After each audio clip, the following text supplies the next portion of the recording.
Faut lire pour lui, il n'a pas compris. Apocalypse 14, verset 6. Je vis un autre ange qui volait par le milieu du ciel, Ok. ayant un évangile éternel, Oui. pour l'annoncer aux habitants de toute la terre, Toute la terre. à toute nation, À toute nation. à toute tribu, Toute tribu. à toute langue Toute langue. et à tout peuple. À tout peuple. Nous on dit c'est Mohamed, vous dites c'est pas Mohamed, si c'est Jésus. Maintenant Dieu doit envoyer des prophètes à chaque nation. Tout peuple là, ils parlent des dialectes, ils ont des messages. Dieu doit envoyer des prophètes. La venue de ce prophète là, ça a quel sens, Kobena? Ça n'a aucun sens, mon frère Minute. Ça n'a aucun sens. Qui rappelle ça? Vous avez raison. Pas de débat, pas de débat. Le débat, pas de débat, pardonnez. Ce qui est extraordinaire, en fait, c'est que le frère vient de se contredire lui-même. Là, on a parlé du Coran, là. En fait, là, c'est du Coran qu'on parle. Donc, c'est le Coran qui se contredit. Parce que, regarde, on va pas prendre ici des sourates, parce que j'en ai beaucoup ici, qui parlent que Mohammed est envoyé aux Arabes. Et que, après, que Allah, il envoie des messages à chaque peuple. Très bien, ok. En fait, là, on n'était pas dans la Bible, parce que la Bible, elle est claire. La Bible, elle est extraordinaire. Là, je vous parle du Coran, donc le Coran se contredit. Comment? Attendez, est-ce que toutes les langues existaient déjà? Ou bien les langues se sont créées au fur et à mesure que les peuples se sont brassés? Oui, mais c'est là maintenant qui te bloque, parce que le message du prophète est universel. Quand le message du prophète vient, toutes les langues qui viendront jusqu'au jour de la résurrection, le prophète est venu pour eux. Contrairement aux autres prophètes qui sont venus pour des peuples. C'est ce que tu comprends pas. Si Jésus est venu pour les enfants d'Israël, Matthieu 15, verset 24, son message a une forme restrictive. Il n'est pas venu encore pour les Chinois. Mais le message du prophète est venu pour tous les humains jusqu'au jour de la résurrection. Ça, c'est le Coran qui le dit. Donc, même s'il va y avoir milliards de langues, le prophète est venu pour eux. Ça n'a rien à voir avec les prophètes qui sont venus pour les nations. Tu n'as pas compris encore le cheminement. Tu n'as même pas compris. Tu n'as pas compris. Parce que quand il dit que le prophète est venu pour les Arabes, laisse-moi finir, pardon, s'il te plaît. Quand il dit que le prophète est venu pour les Arabes, mais en fait, tu as ouvert une fenêtre, tu as laissé 10 portes derrière. Le Coran n'a pas dit que le prophète est venu pour les Arabes. Le Coran montre que le prophète a commencé chez les Arabes et son message a perpétué jusqu'au quoi? Au nom arabe. Il y a 3 versets qui le corroborent. Lis la sourate Juma. Ouais. Tu ne comprends pas vraiment. Eh Dieu. Attends, je te lis la sourate Juma. Toi, tu as pris un verset, mais tu as oublié les 3 versets. Au fait, c'est pas vague successif. Non, c'est le verset où Dieu il dit. Je me mute. Voilà. Il y a un premier verset, mon frère, minute. Monsieur Kouakou, s'il vous plaît, mettez-vous. Oui. Kouakou, mettez-vous. Je suis en train de parler avec minute d'abord, calme-toi. Il y a un verset dans le Coran où Dieu dit on t'envoie aux Arabes et aux alentours. Ça, c'est le deuxième verset. Il y a un premier verset encore qui est encore plus restrictif, plus que le premier verset là. Dieu dit au prophète Fanzil Ashiratakal Akarabin. Mohamed avertit tes quoi? Tes proches. Parce que nul n'est prophète chez soi. Quand tu veux partir appeler les gens, il faut commencer chez toi d'abord. Donc, si on veut avoir une compréhension stricto sensu, si on ne veut pas avoir une compréhension lato sensu, je peux dire que le prophète n'est pas venu même pour les Arabes. Il est venu uniquement pourquoi? Pour sa tribu qu'on appelle Banu Hashim. C'est-à-dire les autres Arabes qui parlent d'autres dialectes arabes, bien que ça se ressemble, le prophète n'est pas venu pour eux. Je peux dire ça aussi, avec une mauvaise compréhension, mais non, tu t'es tiré une balle dans la tête. Le verset où Dieu dit que le prophète est venu pour les Arabes, il y a un verset encore qui dit que le prophète est venu uniquement, je t'envoie uniquement, faut avertir uniquement ton quoi? Tes alentours. Non, ton peuple. C'est-à-dire, les tribus, il y avait beaucoup de tribus. Mais le peuple, on appelle le peuple Quraysh, Banu Hashim. Dieu envoie le prophète, tous ceux qui étaient en fait, comment on dit ça, parentés à ces peuples-là, à ces proches-là, faut les avertir seulement. Et le prophète a corroboré ce verset-là. Quand Dieu envoie ce verset, avant le verset que tu ne lises, le prophète est venu, il a cité le nom de cette tribu-là. Oh Bani Hashim. Venez à la religion. Il a cité un truc de combien de tribus? Un truc de 7 comme ça. Parce qu'il a compris le verset. Fanzil Ashiratakal Akrabin. Mohamed avertit tes proches. Bien qu'il est arabe, il approche. C'est comme si Dieu, il fait un baoulé prophète. Et Dieu dit, avertis tes proches. Je vais avertir qui d'abord? Les Akans. Y'a qui dedans? Koulango. Y'a qui dedans encore? Ani. Y'a qui dedans encore? Dis-moi. Ati ou bien Abé? Donc, bien que je suis ivoirien, je suis Akan, je suis obligé d'abord d'avertir mes proches. C'est la même chose, il faut comprendre le verset. Et après, maintenant, je vais avertir les Ivoiriens. Et après, je vais avertir les Africains et le monde entier. C'est comme ça le Coran. Donc, Fanzil Ashiratakal Akarabin, Mohamed avertit tes proches. Il a cité une des 10 tribus. Pourquoi il n'a pas cité les autres Arabes? Parce qu'il a compris le verset. Un deuxième verset qui vient, qui dit au prophète Mohamed, avertis les Arabes et aux alentours. Tu as vu? Ça s'élargit. Et après, Dieu dit au prophète, minute, il faut bien lire le Coran. Surat Furqan, le verset 1. Regarde le verset. Donc c'est comme ça et comme ça. Tout simplement ça. Tu n'as pas compris. Surat Furqan, au verset 1. Lis la partie là. C'est ça qu'elle a. Surat 25 à partir du verset 1. Qu'on exalte la bénédiction de celui qui a fait descendre le livre du discernement sur son serviteur, afin qu'il soit un avertisseur pour l'univers. Ça, c'est l'univers, Al-Alamin. Ça, c'est l'univers. Matthieu, qu'on appelle ça Surat 21, verset 107. Toi, tu es parti au deuxième verset qui parle en fait de la mission prophétique. Il y a un premier verset avant ça, il y a un deuxième verset, il y a un troisième verset. Donc, après sa tribu, son peuple, les Arabes et l'humanité tout entière. C'est un processus prophétique. Vas-y. Surat 21, verset 107. Et nous ne t'avons envoyé qu'en miséricorde pour l'univers. Où tu mets tous ces versets là, mon frère? Wama arsalnaka illa rahmatan lil alamin. D'autres versets, wama arsalnaka illa kaifatan linnas bashira wa nazira walakinna aksara nasi la ya'lamun. On t'envoie à la totalité des hommes blancs comme noirs. Mais la plupart des gens ne savent pas. Donc on attend à la totalité des hommes où tu mets ça. Nous t'envoie comme miséricorde pour tout l'univers, où tu envoies ça. Où tu mets ces versets là. Nous t'envoie envoyer pour que tu rappelles l'univers. Où tu mets ces versets là. Tu t'es robotisé si un seul verset qui dit que je t'ai envoyé pour les Arabes. Non, le processus prophétique est établi dans le Coran. Mais vous avez fait peut-être volte-face, vous avez regardé un seul verset, vous avez oublié les autres.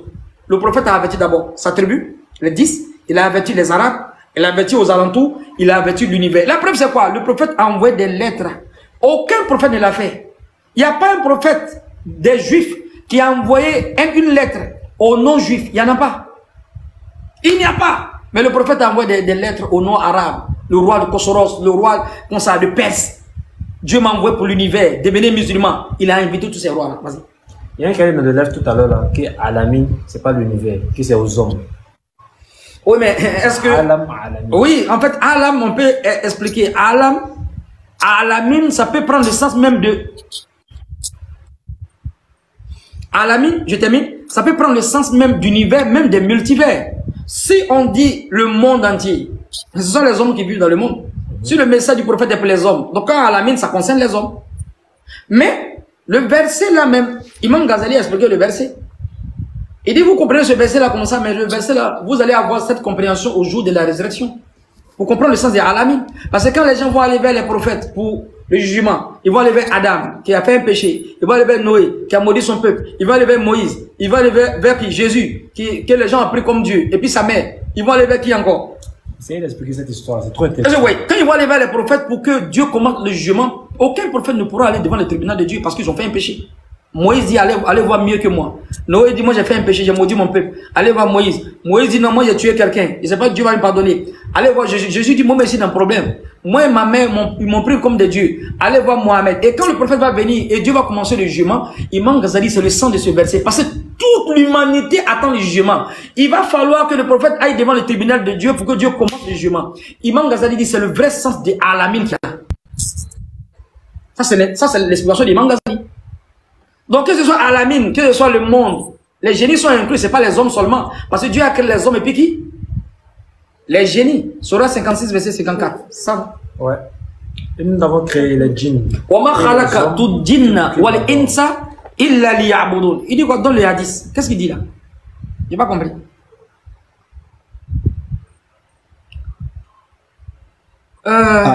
Je dois répondre, c'est ça? Non, il y a un frère qui dit dans le hadith, l'autre dit mensonge, l'autre dit c'est faux ça. Au lieu de raisonner, ils sont des raisonnés. Regardez pas les témoignages, frère. Vous allez poser la question. Continuez votre développement, regardez pas les témoignages. On dit de raisonner, vous entendez de raisonner. Il demande quel hadith. Tout ce qu'il dit là, c'est écrit. Dieu s'est réconforté, c'est tout. Si tu peux te consoler avec ça, tu peux te consoler avec ça, il n'y a pas de problème.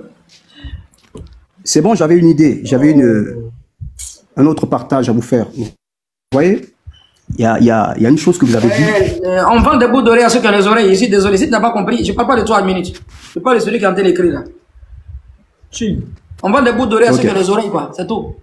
C'est pas de ma faute. C'est pas de ma faute si tu ne comprends pas, quoi. Faut vendre des bouts d'oreilles à ceux qui ont les oreilles. Eh ouais. Oh. Oui, vas-y. Ok. Alors, je voulais dire une chose. Vous voyez, j'entends pas bien le gars. Votre développement jusqu'à présent, en fait, montre clairement la contradiction qui existe dans vos propos. Vous savez pourquoi?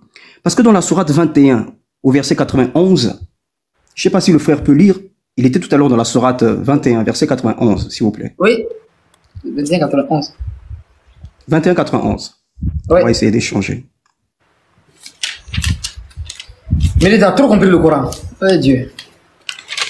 Ouais, tu veux que je lise? Oui, frère, s'il te plaît. Sourate 21, verset 91. Et celle, la Vierge Marie, qui avait préservé sa chasteté, nous insufflâmes en elle un souffle de vie venant de nous, et fîmes d'elle, ainsi que son fils, un signe miracle pour l'univers. Très bien.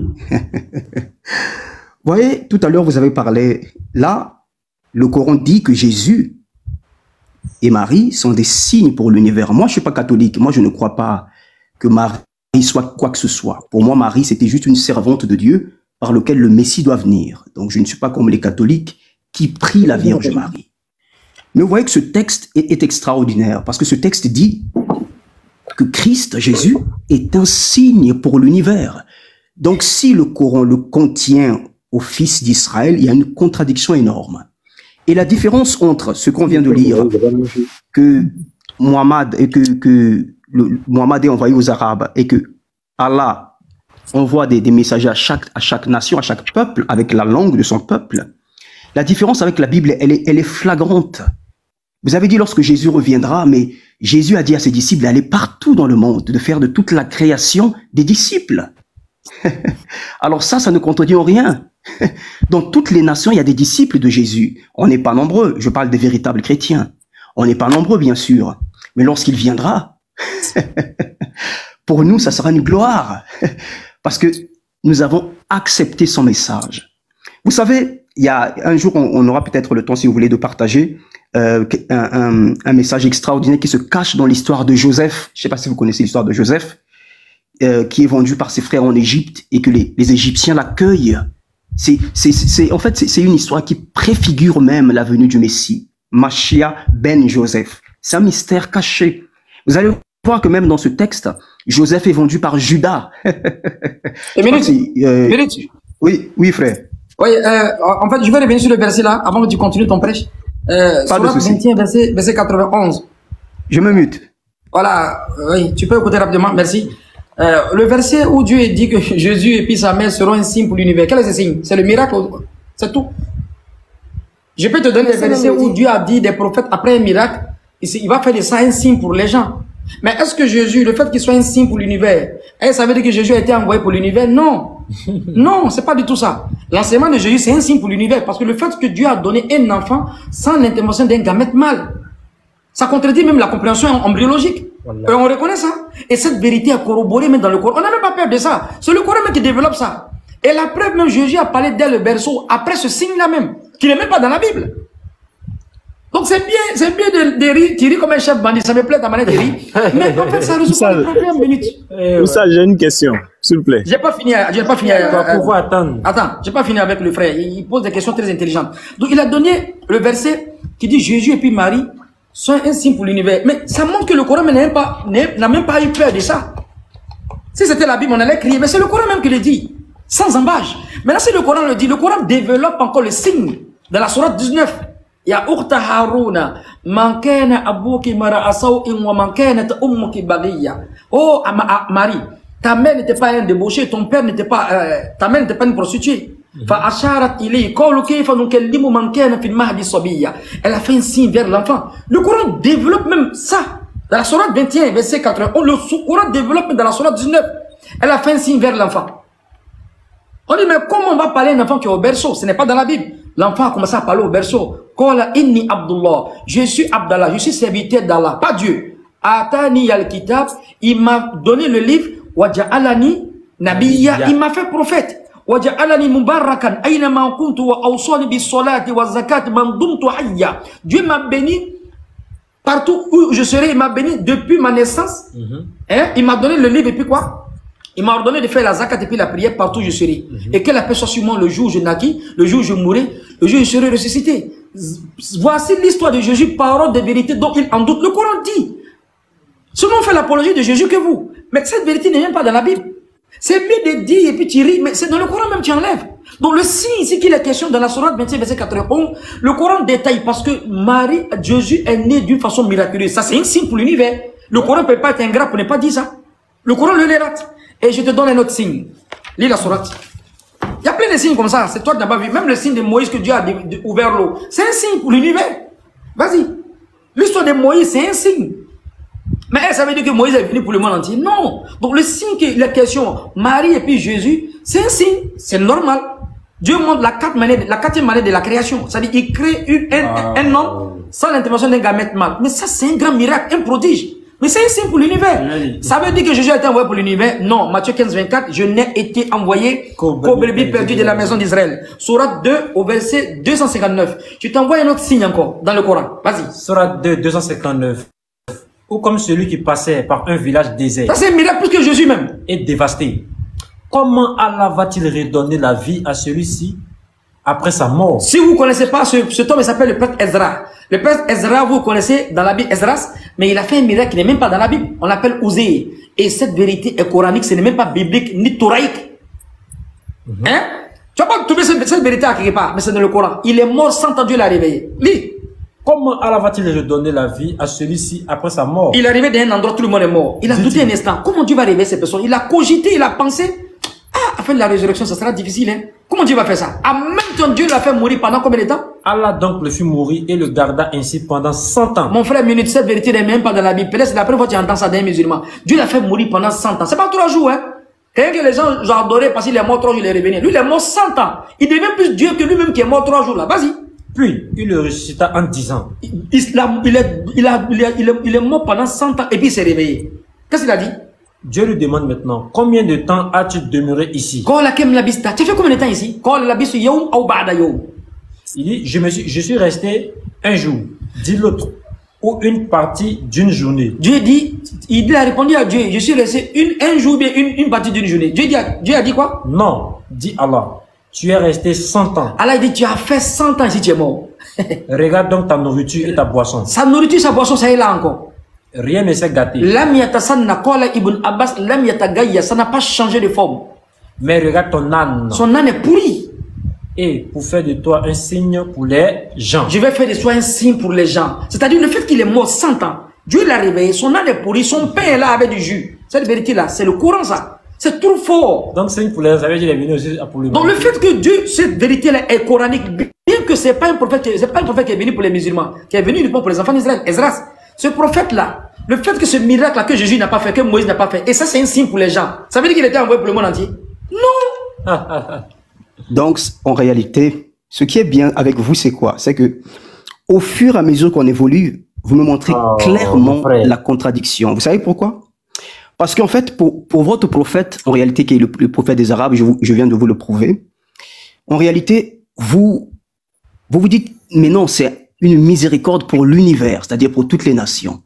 Et quand on prend pour Christ, que c'est un signe pour l'univers, et là, vous commencez à vaciller. Pourtant, je vous ai montré des textes qui disent que chaque nation, si on revient en arrière, notre débat du début, c'était ça. Chaque peuple a reçu un rasoul.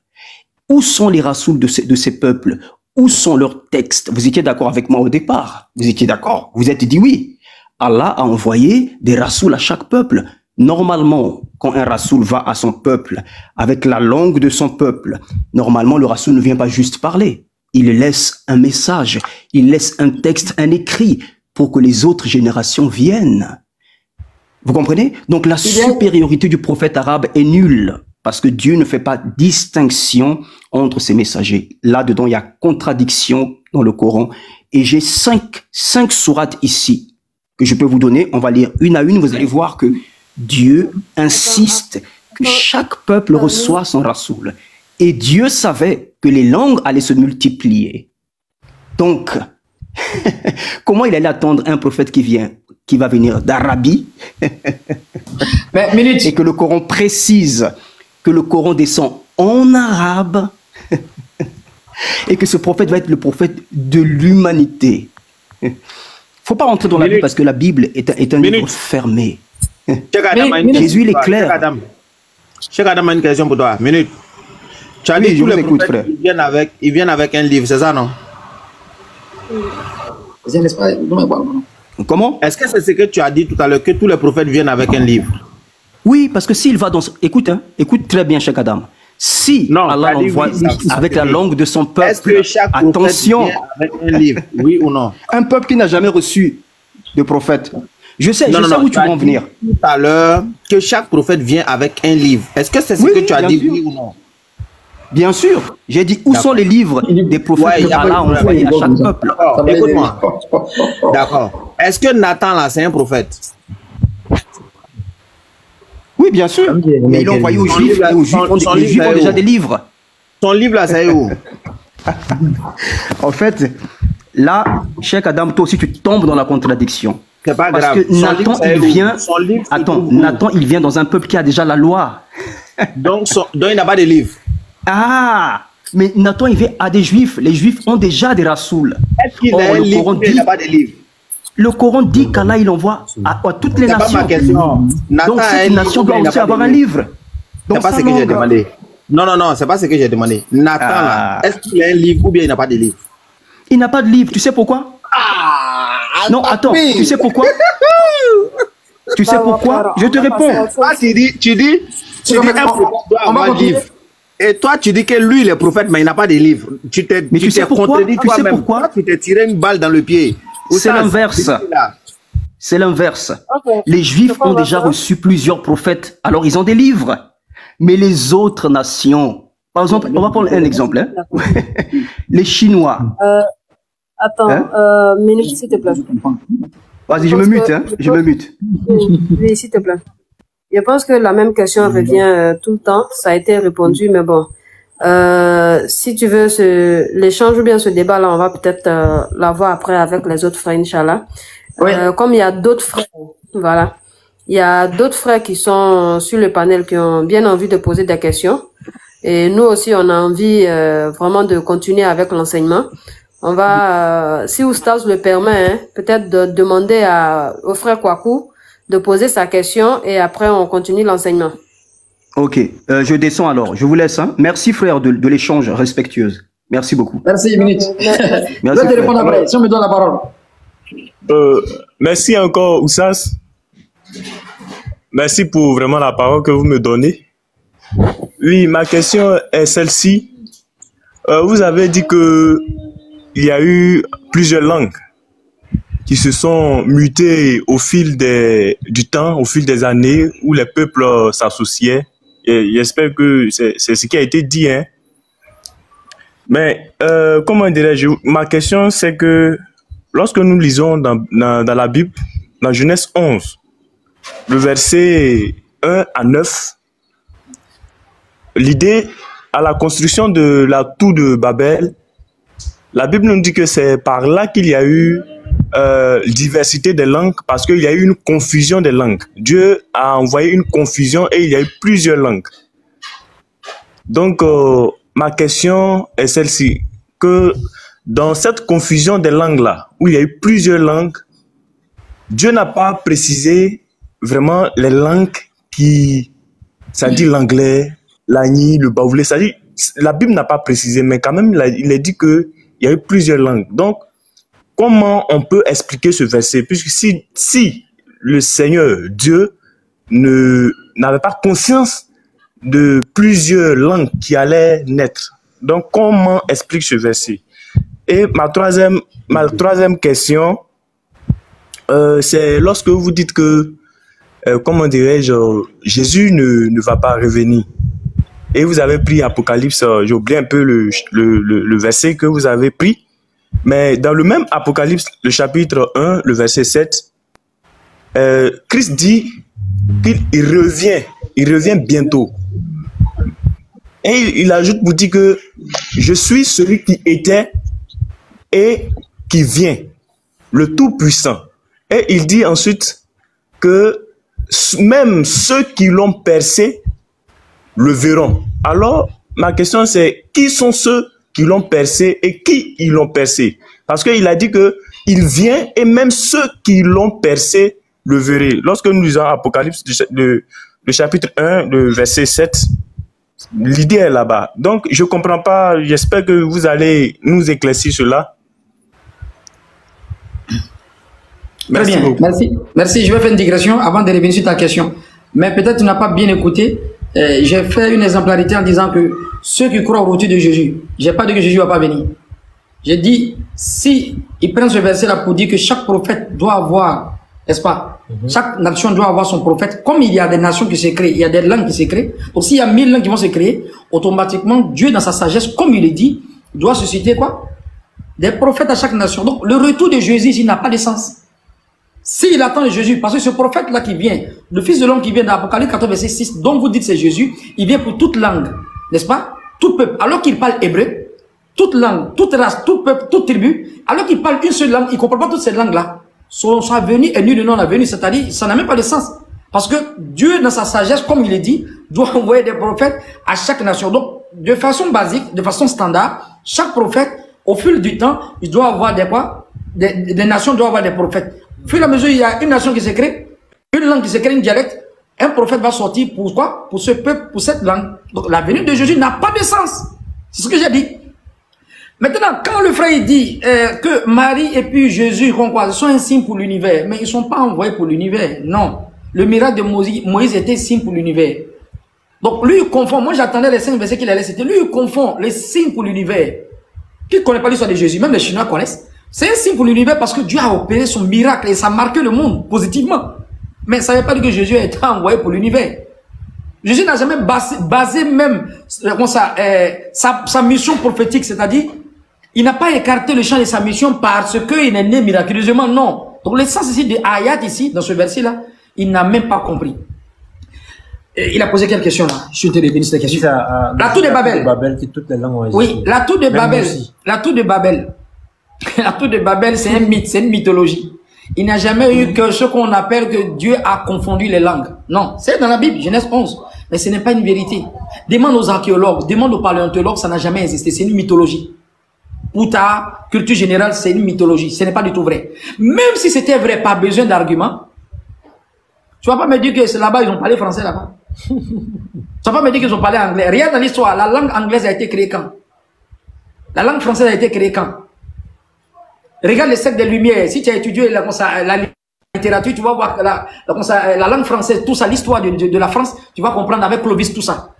Mais ça n'a pas été, la langue française n'a pas été créée autour de Babel. Et puis c'est grave. Le fait que vous dites que Dieu a confondu les langues, c'est-à-dire la mythologie de Babel, ça montre que la différenciation des langues et puis des couleurs, c'est un châtiment de Dieu. C'est faux et archi faux. Ouais. Dieu présente dans le Coran que c'est une miséricorde et c'est une bénédiction seigneuriale. Lis la sourate. Lis la sourate. Ça n'a jamais été un châtiment. Dieu va confondre les langues. Pourquoi? Le fait de louer, le fait de parler d'autres langues, ça c'est pour magnifier la grandeur de Dieu. C'est pas un châtiment. Lis. Soit 35 verset 11. Non, sourate. Avant de lire ça, sourate Rum, au verset 22 toujours. Avant, on va lire ça là-bas. Soit 30 verset 22. Et parmi ces signes. Et parmi ces signes. La création des cieux et de la terre. La création des cieux et de la terre. Donc le ciel et la terre, la création c'est un signe. Et la variété de vos idiomes. Et quoi? Et de vos couleurs. La variété de vos idiomes et de vos couleurs. Donc la différenciation de nos dialectes et de nos couleurs, ça fait partie de la miséricorde de Dieu. Ce n'est pas un châtiment. Donc quand Dieu confond les langues, donc le fait de parler plusieurs langues, c'est un châtiment de Dieu. Non, c'est une miséricorde divine. C'est clair. C'est une miséricorde de Dieu. Donc ça n'a jamais été une vérité. Essaie même de voir, même les archéologues, essaie de voir l'histoire, ça n'a jamais été une vérité. Tu vas voir, le Babel, c'est une mythologie. Ce n'est pas une vérité. Ce n'est pas du tout vrai même. C'est pas parce que c'est la Bible qui le dit, ce n'est même pas du tout vrai. Demande aux archéologues, aux paléontologues. Fais des recherches, tu vas voir. Essaie de voir. Donc, le fait que Dieu parle plusieurs, les hommes parlent plusieurs langues, ça n'a jamais été un châtiment. C'est pour louer, pour chanter la gloire de Dieu. Dieu a voulu ainsi, il chante les couleurs à cause de la mutation des peuples, à cause de l'air glaciaire, tout ça. Et il fait dans sa grandeur encore, les gens parlent plusieurs langues. C'est beau à voir. La diversité des couleurs, des idiomes, c'est beau à voir. Ça ne peut pas être un châtiment. Même si c'était un châtiment, est-ce que ce jour-là, les gens parlaient Yoruba là-bas? Ah. Les gens parlaient Yoruba là-bas? Ils ont parlé peut-être chinois là-bas? Non. Ça ne peut pas être une vérité. Le chinois a commencé quand? La langue anglaise, Yoruba a commencé quand? Baoulé est venu, celui là-bas, on parlait Baoulé là-bas, ou bien on parlait Guéré là-bas. Non, c'est pas du tout vrai. La raison raisonnable, c'est même pas ça. Et puis quand tu parles du retour de Jésus, mais ça contredit même Apocalypse 14, verset 6, parle de Mohamed sallallahu alayhi wa sallam. Je ne vais pas développer ça parce que je vais commencer Daniel 1, Daniel 2, Daniel 3, Daniel 4, Daniel 5, Daniel 6 et Daniel 7. Et Daniel 8. On va prendre la vie de Daniel un peu. Vous allez voir, il avait ce qu'on appelle l'oniromancie. Il avait la connaissance des rêves, l'onirocritique, l'oniroscopie. Ça, c'est la vie de Daniel. Il était un oniromancien. Il avait la connaissance de l'eschatologie, tout ça. Quand Apocalypse 14, verset 6 ici, on dit, il y a un fils de l'homme qui viendra. Il va avoir un évangile éternel. Est-ce que l'évangile de Jésus est éternel? Non. L'évangile de Jésus est pour les enfants d'Israël. Ce n'est pas éternel. Ce n'est pas universel ni éternel. Mais il vient avec un évangile éternel pour toute langue, tout peuple, toute race et toute quoi, et toute tribu. Matthieu 15, 24, je n'ai été envoyé qu'aux brebis de la maison d'Israël. Mais si Jésus doit venir encore pour toute langue, pour tout peuple, toute race, alors que l'évangile a été déjà traduit en toutes les langues, quel est le but de sa venue? Mais la Bible est traduite en toutes les langues aujourd'hui, comme le dit docteur Abdul Majid. La Bible est traduite en chinois. En toutes les langues, la Bible est traduite. Mais l'évangile qui va venir encore là, c'est le même évangile, mais ça avait un deuxième évangile. Quand un prophète revient, il vient avec un autre livre encore. C'est faux et archi-faux. Osée qui est mort là, il était prophète avant sa mort. 100 ans qu'elle est revenue là, il est venu avec un autre livre. Non. Si vous dites que Jésus revient, il revient pour appuyer son évangile. Il vient pas avec un autre évangile. Il n'y a pas un prophète que Dieu a fait venir avec 2 livres. C'est pas possible. C'est pas possible. Donc dis, ça fait, en fait, le frère là, il est tombé dans la double contradiction. Si Jésus doit revenir, c'est un problème. Parce que, dans sa compréhension, chaque prophète doit venir avec son peuple. Alors que Jésus est venu pour le peuple des enfants d'Israël, ceux qui vont venir, quand Jésus va revenir, pas seulement hébreu, les gens qui vont venir, ils ne comprennent pas la langue hébraïque. Ça contredit l'autre, c'est une manière de parler. Et maintenant, si Jésus est venu, vient avec un évangile éternel, mais il y a quelque chose qui ne va pas. Dieu n'est pas désordonné. Dieu ne peut pas lui donner un évangile premier où il est venu en Israël de façon restrictive et après il donne un deuxième évangile qui est quoi? Que universel et éternel. C'est comme si Dieu a trahi même Moïse. Ouais. Jésus est venu réformer la loi de qui? De Moïse. Jésus est venu réformer la loi de Moïse. La loi de Moïse, Jésus est venu réformer la loi de Moïse. Donc lui qui vient réformer la loi de Moïse, cette loi qui est codifiée pour les Juifs. Comment quelqu'un qui veut modifier bien, comment on appelle ça? Comment on appelle ça? Quel mot je vais dire? Il vient perpétuer la loi de Moïse et en même temps, lui, sa mission est éternelle. Alors que la loi de Moïse, même dont il est dépendant, cette loi est restrictive et pour les Juifs. Comment ça peut expliquer? Dieu n'est pas un Dieu de désordre. Il fait ce qu'il veut, mais il ne fait pas n'importe qui. Dieu fait toutes choses, mais il ne fait pas n'importe quoi. Il n'est pas un Dieu de désordre. Si Jésus doit revenir avec un évangile éternel, ça contredit le premier évangile qui était restrictif. Ça contredit. Jésus ne peut pas venir avec des livres. Donc cet autre évangile-là, ou bien c'est une autre carte mémoire qu'ils vont mettre dans l'évangile encore pour agrandir encore les gigas. Non. Ça ne concerne pas Jésus. Les gens, ils ont fait un chassé-croisé. Ils ont attribué à Jésus. Tout simplement ça. Il s'agit là du prophète sallallahu alayhi wa sallam. À moins que ce prophète n'a pas existé encore. Mais ce fils de l'homme là ne peut jamais être Jésus. Tu vas prendre tous les exégètes, les gens qui ont étudié la Bible, qui connaissent les exégètes de la Bible, ça ne peut jamais être Jésus. Non seulement Jésus est venu pour les enfants d'Israël. Oussaz? Oui. J'ai une question. Vous croyez en l'enlèvement de Christ? Je crois à quoi? L'enlèvement de l'église, l'enlèvement. L'enlèvement de l'église?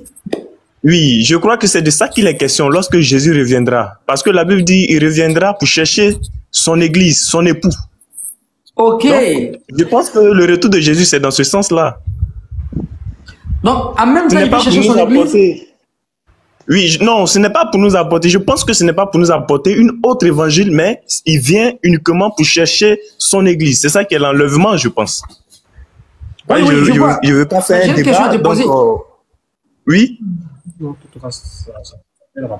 Mais s'il vient chercher son église est dispatchée dans le monde entier, quoi. Non, son église, c'est tous ceux qui l'ont cru. C'est tous ceux qui ont cru en lui qui l'ont accepté. Oui, mais le verset dit, il vient avec un évangile éternel. Exactement. Un autre même.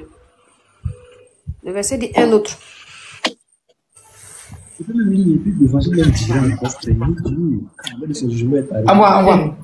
On va relire encore. Apocalypse 4, verset 6. En fait, le message ici, le message central de cet évangile-là, c'est quoi? On va lire. Ce n'est pas croyez à ma mort expiatoire, mais craignez Dieu, craignez Dieu, craignez Dieu. Le message central de cet évangile-là. C'est quel évangile éternel qui est venu pour toute langue, tout peuple, toute race, qui a un message central? Vous me posez la question. Non, je suis en train de poser, puis c'est une question rhétorique, je pose et puis je réponds. Ici, lis la partie là. Regarde, Apocalypse chapitre 14, à partir du verset 6. Je vis un autre ange qui volait par le milieu du ciel, ayant un évangile éternel pour l'annoncer aux habitants de toute la terre, de toute nation, de toute tribu, à toute langue et à tout peuple. Continue. Il disait d'une voix forte. L'évangile a dit d'une voix forte, craignez Dieu et donnez-lui gloire, car l'heure de son jugement est venue. Adorez celui qui a fait le ciel et la terre, la mer et les sources d'eau. Le message central ici, c'est un message ontologique. Le message dit craignez Dieu. Tu vas prendre tout le Coran. Les parties Dieu, il dit craignez Dieu, craignez Dieu. On ne peut pas compter dans le Coran. Le message central de cet évangile éternel là, qui vient pour tout peuple, toute langue, toute race, ce n'est pas de croire à la mort expiatoire de quiconque. Ce n'est pas d'adorer Jésus comme Dieu. C'est de dire craignez Dieu. Adorer celui qui a créé le ciel et puis quoi? La terre. Comme Jésus le dit dans Matthieu 25, j'ai tout oublié le verset 11. Je te loue, Père Seigneur. Matthieu 11, verset 5. Je te loue, Père Seigneur des cieux et de la terre. Donc cet évangile-là, c'est un évangile éternel qui n'a rien à voir avec l'évangile destructif que Dieu a donné à Jésus en son temps. Matthieu 15, 24. Donc il s'agit ici, pas l'église, mais il s'agit ici d'un autre évangile. Mais quel est l'évangile qui est venu? L'évangile, c'est la bonne nouvelle. Hein? Quel est l'évangile qui est venu? Quel est le livre qui est venu après l'évangile que Dieu a donné à Jésus? D'abord, même pas un ange. D'abord. Pas un ange. J'ai pris. Que Dieu a donné pour toute langue, pour tout peuple. Et puis le message central était craignez Dieu, craignez Dieu. Ça c'est le Coran. Le Coran dit ya ayyuhallazina amanu ittaqullah, craignez Dieu, craignez Dieu. Tout est rempli dans le Coran. Tout est rempli dans le Coran. Ça c'est le message central du Coran. Il va lire un peu, tu vas voir. Il y en a comme ça dans le Coran, c'est rempli. Surat Baqara, ya ayyuhallazina amanu ubudullah ittaqullah ittaqur rabbakum. Craignez votre Seigneur, craignez, craignez, craignez. Vas-y. Surat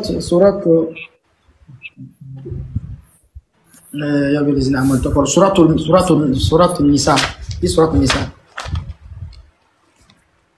C'est rempli dans le Coran ça. Les imams le jour du vendredi, ils répètent ça. Ils répètent beaucoup, 3 versets comme ça qui parlent de la crainte de Dieu. Ya ayyuhallazina amanu taqullaha haqqa tuqatih wa la tamutunna illa wa antum muslimun. Oh, vous qui avez cru, craignez Allah d'une vraie crainte. Lis. Coran chapitre 4 à partir du verset 1. Ô homme, craignez votre Seigneur qui vous a créé d'un seul être et a créé de celui sur son épouse. Dieu parle de crainte ici encore. Dans la sourate Ahzab, Allah dit Ya ayyuhallazina amanu taqullah wa qulu qawlan sadida. Oh, vous qui avez que craignez Dieu, ayez des langages pertinents et justes. Yusli lakum a'malakum wa yaghfir lakum dhunubakum wa man yuti'i Allah wa rasulahu faqad faza fawzan 'azima. Ya ayyuhallazina amanu taqullah وقولوا قولا سديدا يا أيها الذين آمنوا اتقوا الله حق تقاته ولا تموتون إلا وأنتم مسلمون. Oh, vous qui avez cru, craignez Dieu d'une vraie crainte et ne mourrez qu'en soyez pleinement musulmans. Il y a plein de versets comme ça. Donc le message central de cet évangile nouveau qui vient, qui est éternel, qui vient pour tout peuple, toute langue, toute race, c'est le Coran. Et le Coran, la sourate 25, verset 1, qui est venu pour l'univers. L'évangile de Jésus n'a jamais été envoyé pour l'univers.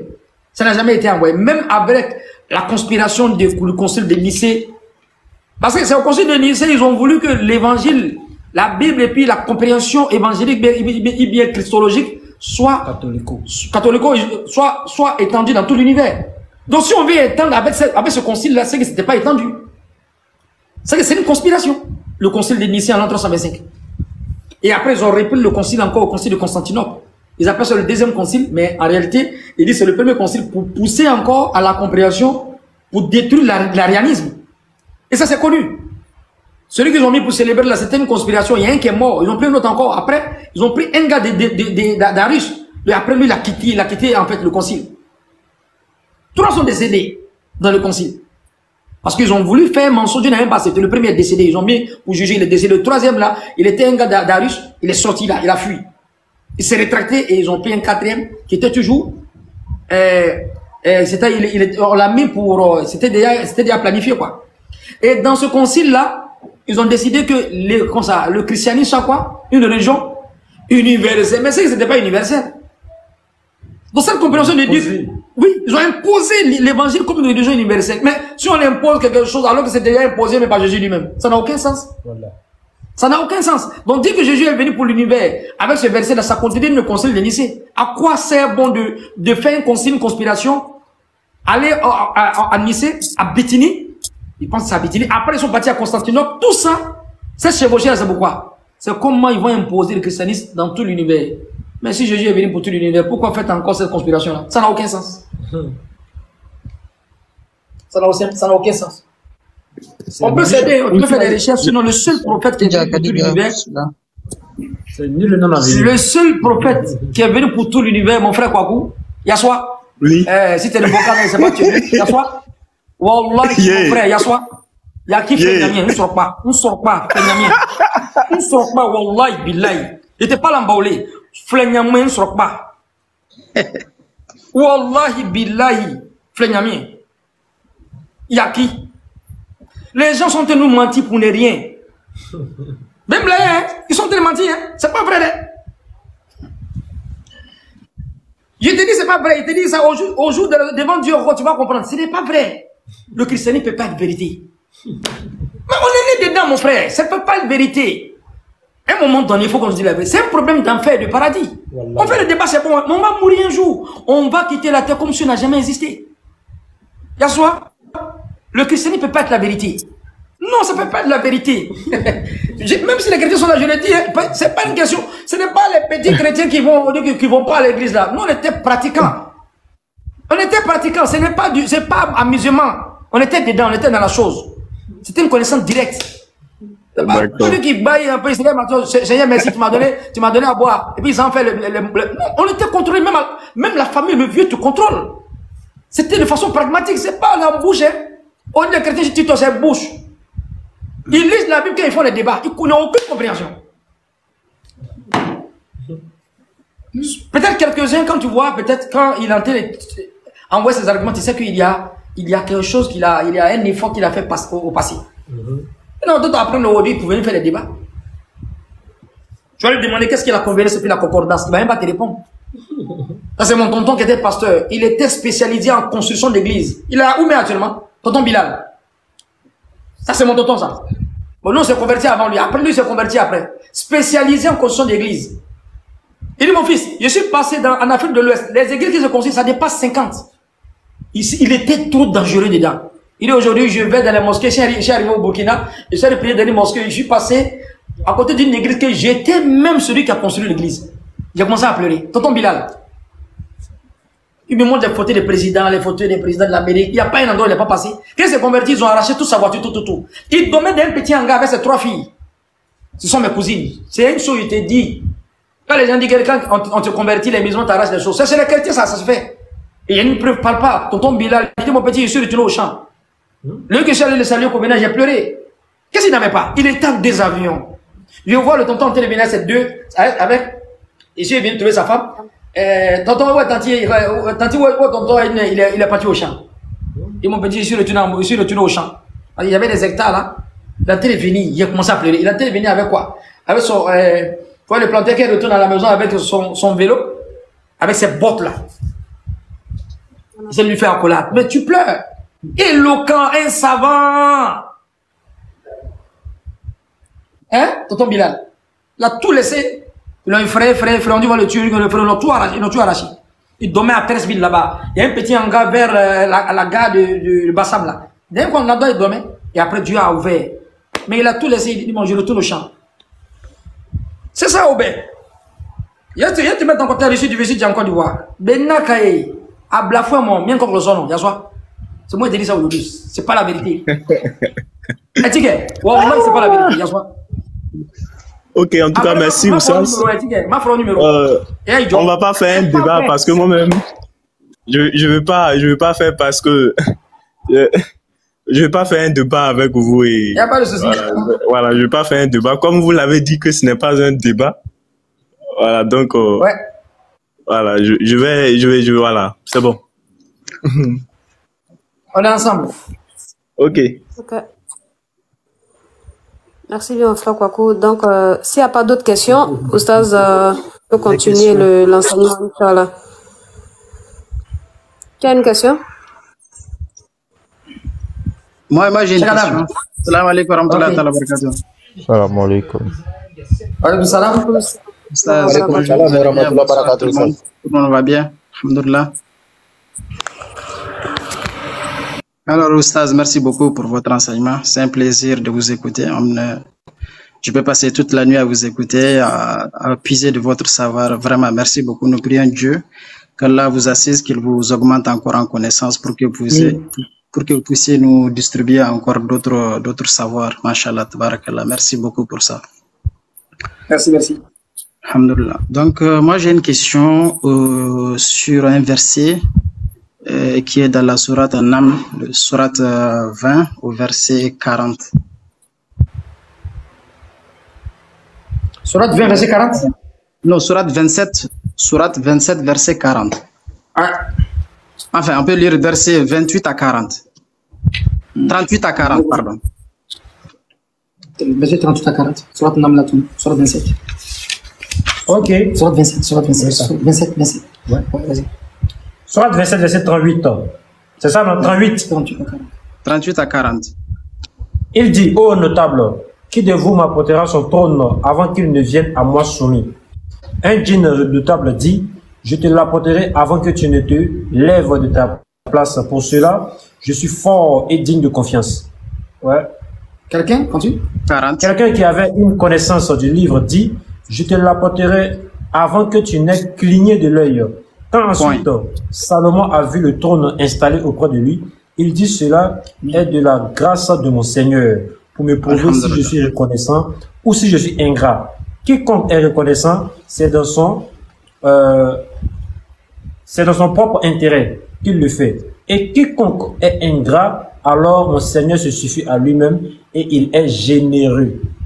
Alhamdulillah. Alors, Oustaz, moi, j'aimerais avoir un enseignement. Il dit quelqu'un de notable, quelqu'un qui fait partie qui est dans la foule, lui répond au prophète Sulayman alayhi salam qu'il peut, avant qu'il lui hante les yeux, il peut lui amener ce trône-là. Cette personne-là, Dieu dit qu'il a la connaissance du livre. Est-ce que vous pouvez nous donner des enseignements concernant ce livre-là en question? Oui, au fait, il s'agit là de Asaf ibn Barkiya. Il s'appelle Asaf ibn Barkiya. C'est la reine Balakis. C'est ça, non? Ouais, la reine Balakis, elle était la reine du Yémen. Bien que cette vérité-là est dans le Coran, si le Coran était venu encore une fois de plus de recopier la Bible, on allait trouver ça dans la Bible. Mais c'est des vérités qui sont coraniques. Le Coran fait ressortir ça. Ça montre la royauté ultra puissante de qui? De Salomon. Salomon, par la huppe, quand tu lis un peu derrière, la huppe est partie voir une reine qui adore le soleil. N'est-ce pas? Elle s'appelle Balakis. وَجَدْتُهَا وَقَوْمَهَا يَسْجُدُونَ لِلشَّمْسِ وَزَيَّنَ لَهُمْ شَيْطَانُ أَعْمَالُهُم. Donc quand la huppe est venue dire à Salomon a envoyé une lettre, comme on connaît l'histoire. Et donc, la huppe est venue dire à Salomon que la reine a un grand trône. Donc la reine a décidé maintenant de venir saluer qui? Salomon. Donc elle quitte peut-être sa ville à Yémen pour venir en Palestine. C'est un trajet. Donc pour lui montrer que il n'a même pas besoin de ses biens et tout ça, elle est en train de venir sans son trône. Donc avant qu'elle arrive chez qui? Chez Salomon. Salomon va lui montrer que tu as la royauté, moi j'ai la religion, j'ai le don de la voix, le don du pouvoir, le don du savoir. On va lui montrer que son trône là qu'elle a, elle s'est assise dessus là. Avant qu'elle n'arrive, je vais chercher quelqu'un pour aller prendre son trône. Et puis, elle va venir avant que c'est-à-dire, le trône arrive avant elle. C'est trop fort. Imaginez un président qui quitte un endroit, il va chez l'autre président, et le président au courant, souvent le président du Côte va dire, mais avant qu'il n'arrive là, le président de la Chine, tout son trône, c'est qu'il est dans sa maison, il envoie des gens pour venir chercher avant que le président de la Chine vienne. Personne ne peut faire ça. Donc, Salomon, pour que la femme, elle sache que c'est Dieu qui donne la royauté, en plus qu'il est roi, il a une royauté que Dieu lui a donnée, il est croyant, il est prophète, il a voulu dissuader maintenant la reine Balakis. Parce qu'elle avait d'abord envoyé des présents, Salomon a refusé. Lui n'a pas besoin de ça, ce que Dieu lui a donné, c'est plus que ça. Donc, il a appris que elle est en train de venir maintenant. Pour venir saluer maintenant Salomon. Donc, il a, dans son assise, comme il y avait des génies qui travaillaient pour lui, il y avait des gens qui avaient beaucoup de connaissances. Donc, il a dit, qui est prêt pour prendre le trône de Balakis? N'est-ce pas? Le trône de Balakis, avant qu'elle n'arrive en Palestine. Donc maintenant, tu sais, quand le roi est là, chacun va monter maintenant sa puissance. Ouais. Donc, il y a un génie qui a levé sa main. Ça montre que les génies travaillaient pour lui. Il y a un génie qui dit, je suis capable d'envoyer son trône avant que toi-même tu te lèves de cet endroit-là. Ce génie avait la force aussi, parce que les génies voyagent rapidement. Donc le génie a levé sa main. Quand il a levé sa main, après, il y a un autre qui lui a donné une connaissance. Et les savants ils disent ici, dans cette connaissance ici, il s'agit là de la Torah. D'autres disent il s'agit là des livres des tribus. En tout cas, ce sont des livres révélés où il y avait, je ne vais pas dire des codes, mais il y avait des choses qui pouvaient évoquer pour n'importe quelle chose, pour faire des miracles. Les savants disent ici, dans ce verset-là, Salomon ne savait pas qu'une personne comme ça dans son peuple avait une connaissance comme ça. Et il s'agit de qui? Il s'agit de la fille, de l'enfant de sa fille, de sa soeur plutôt. Cette personne-là était dans la famille même de Salomon. C'est là Salomon va savoir qu'il y a une personne parmi eux qui avait une connaissance du livre. Dans le tafsir, on dit ce sont les autres, d'autres disent c'est la Torah. Mais le zik même qui devait faire, l'évocation qui devait faire est dans le tafsir. Mais le nom est connu, il s'appelle Asaf ibn Barkiya. Donc le livre ici, il s'agit là des livres passés. Des livres révélés passés. Parce qu'il y a une divergence. D'autres disent c'est la Torah, d'autres disent c'est, comment on appelle ça, les livres des tribus. Mais en tout cas, c'est les livres que Dieu a donné à un prophète. Donc c'est dans ça qu'il a puisé un verset. Et il a appelé Dieu automatiquement, chose faite. Il dit voici le trône qui est là. L'autre dit en un clin d'œil, non? Lui-même dit ça est là, voyez ça devant toi. Et maintenant Salomon, il dit Wallahi alhamdulillah. Il dit louange à Allah. Dieu m'a éprouvé pour voir si je suis ingrat ou bien je suis quoi? Je suis reconnaissant. Les savants dans le tafsir disent il dit Salomon ne savait pas qu'il y avait un gars qui avait une puissance comme ça. Et ça montre que malgré la puissance, toujours le don du savoir. Malgré que le génie a dit il va faire un clin d'œil, il avait la force, lui il a compté sa force parce que les génies sont rapides, mais avec la connaissance, lui il a fait venir ça même un pouvoir plus rapide que le génie. Toujours le don de l'avoir, le don du savoir, le don du pouvoir. Donc Salomon même qui est roi, bien qu'il ait le don du savoir, mais comme il n'a pas cette science-là, il dit qui est capable de me faire prendre le trône de la reine Balakis pour envoyer ici. Il a fallu une personne qui avait le don du savoir, Asaf ibn Barkiya, qui a utilisé un verset d'un livre quelconque, si vous voulez la Torah ou bien un autre livre, et il a fait venir le trône. C'est un code qu'il avait que Dieu lui a donné. Donc c'est un nom de Dieu qu'il a dit, mais en tout cas, t'as une question? Non, continue. Voilà. Donc Dieu dit, c'est un code que Dieu lui a donné d'un livre d'un prophète passé. Salomon m'a été étonné parce que Salomon ne me croyait pas. Tiens, moi ici, roi Mendia, il y a mes limites aussi. Lui, il a fini avec ça, mais il fait partie de sa famille.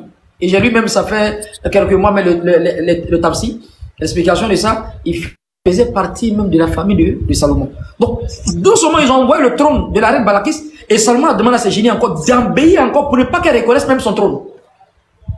L'histoire est fascinante, hein, c'est faramineux. Donc, ils ont fait venir le trône, ils disent, on va maquiller ça, jusqu'à ce que elle va même pas reconnaître. Lis devant, tu vas voir, quand elle est venue, qu'est-ce qui s'est passé? Oui, le frère André dit ça. Ceux qui disent que Salomon était mécréant, ils sont maudits. Mais ils sont maudits puissance 10. Et puis c'est les mécréants, mais c'est les trucs qui ont dit ça. Et ça, c'est dans la Bible. Salomon est mort mécréant. Quelqu'un qui a une royauté ultra puissante comme ça, qui convertit une femme avec tout son tour, avec son peuple, celui qui est mécréant. Non, mais les gens ont fait fort. Hein, Cheikh Adam?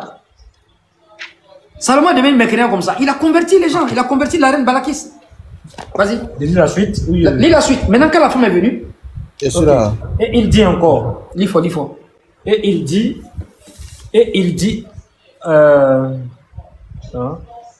Voilà. Et il dit encore. Rendez-lui son trône méconnaissable. Rendez-lui son trône méconnaissable, oui. Nous verrons alors si elle sera guidée Et si elle est du nombre de ceux qui ne sont pas guidés? Elle va voir qu'il y a un roi plus qu'elle encore. Ce roi-là encore, malgré qu'il est roi, il a une royauté plus qu'elle, il a la foi et puis les prophètes encore. Donc ils vont changer le design. Ils vont changer quoi? Ils vont changer même le design. Vas-y. Elle vient maintenant. Quand elle fut venue, on lui dit, est-ce que ton trône est ainsi? Elle dit, c'est comme s'il l'était. Elle dit, seulement lui demande, mais ton trône est comme ça, non? Elle dit, on dirait c'est ça, on dirait c'est un peu comme ça. La femme, elle est vertigée même. Salomon dit. Salomon dit? Le savoir nous a été donné avant elle. Ça veut dire donc il influence encore, mais pas pour dissuader, pour s'enorgueillir avec un sentiment de gloire. Non, c'est pour la guider, pour qu'elle soit guidée. Et nous étions déjà soumis. Or, ce qu'elle adorait en dehors d'Allah l'empêchait d'être croyante, car elle faisait partie d'un peuple mécréant. On lui dit, entre dans le palais, puis quand elle le vit, elle le prit pour de l'eau profonde, et elle se découvrit les jambes. Alors Salomon lui dit, ceci est un palais pavé de cristal. Elle dit, Seigneur, je me suis fait du tort à moi-même, je me soumets avec Salomon à Allah, Seigneur de l'univers. Il a dissuadé encore, il a fait entrer dans son trône, qu'elle est rentrée même dans le mabar, c'était dans l'allée. C'est-à-dire tellement ils ont nettoyé, ils ont ciré le carreau. La femme là, quand elle est rentrée, elle a soulevé ses pieds comme ça. Elle croit qu'elle est rentrée dans l'eau, mais dans un carreau. Tellement le truc était ciré, tellement ça brillait, elle se voyait elle-même dedans. Elle croit que c'était de l'eau. Maintenant Salomon dit, mais nous, allons nous a donné tout ce savoir-là. Elle dit, ah, déjà, je me suis fait du tort à même. Elle s'est convertie après. Elle dit, oui. Oui, l'histoire, on dit qu'il a utilisé Ya Hayyu Ya Qayyum. J'ai pas voulu dire ça, oui. C'est dans le tafsir, on dit qu'il a utilisé Ya Hayyu Ya Qayyum. Mais d'autres donnent d'autres versions de zik, quoi. Donc, c'est ceux-là, ils disent que Salomon était mort mécréant. Donc, après tout ça, il est mort mécréant combien? Hein? Après tout ça, il est mort mécréant. Un prophète en plus. Comment un prophète va mourir mécréant? C'est la Bible qui peut faire ça. C'est pour ça que je dis que les mensonges sur les prophètes, là, dans la Bible, c'est no comment. Démonise les prophètes. Le Coran les angélise. Salomon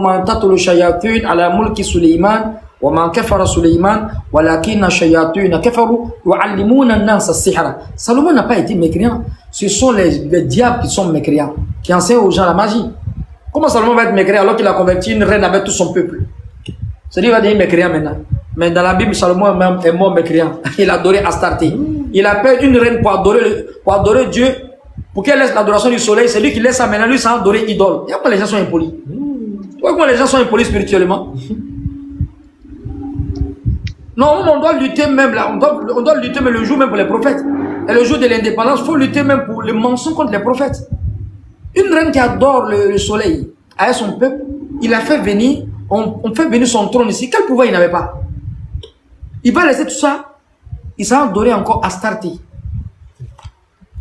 Attends, on va lire. Vous allez comprendre que il y a des livres, même il y a des parties, même on doit même interdire au moins de 18 ans. Quoi. Donc c'est le Coran qui honore en fait les prophètes. Le Coran qui est en train de donner en fait la valeur de certains prophètes.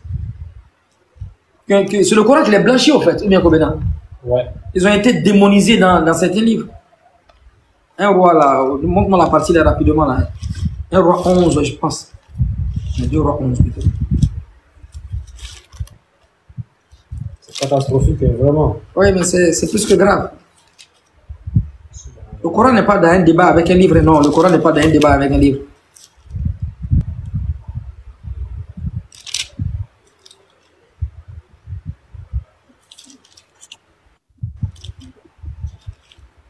C'était un roi 11 verset. Quelle question? Oui, j'ai une deuxième question, Stas, si vous le me permettez, rapidement. Oui, vas-y, avant que je retourne le verset là. Voilà, donc j'ai vu une de vos vidéos, vous parlez de... Oui, j'attends d'abord, ok, allez-y. Voilà, voici le verset, excusez-moi, pardon. C'est ça. Oui, vas-y, c'est le verset. 1 Corinthiens, voilà, 1 roi 11 verset 8. Lis. 1 roi 11 verset 8. Et il fit ainsi pour toutes ces femmes étrangères qui offraient des parfums et des sacrifices à leur Dieu. L'Éternel fut irrité contre Salomon parce qu'il avait détourné son cœur de l'Éternel, le Dieu d'Israël, qui lui était apparu 2 fois. Il lui avait à cet égard défendu d'aller après d'autres dieux. Mais Salomon n'observa point Mais Salomon n'observa point les ordres de l'Éternel. Et l'Éternel dit à Salomon, puisque tu as agi de la sorte et que tu n'as point observé mon alliance et mes lois et que je t'avais prescrit, je déchirerai le royaume de dessus de toi et je te le donnerai. Lis un peu en haut, verset 6. À ton serviteur. Au verset 6. Et Salomon fit ce qui est mal aux yeux de l'Éternel. Lis un peu fort, pardon. Et Salomon fit ce qui est mal aux yeux de l'Éternel et il ne le suivit point pleinement comme David son père. Alors Salomon bâtit sur la montagne qui est en face de Jérusalem un haut lieu pour Kémosh, l'abomination de Moab, et pour Malok, l'abomination des fils d'Ammon. Je vois. Donc, vous allez dans son entièreté, cette partie-là, dit Salomon, il n'a pas été guidé, son cœur n'a pas été, n'est-ce pas? Attends. Voilà, vas-y.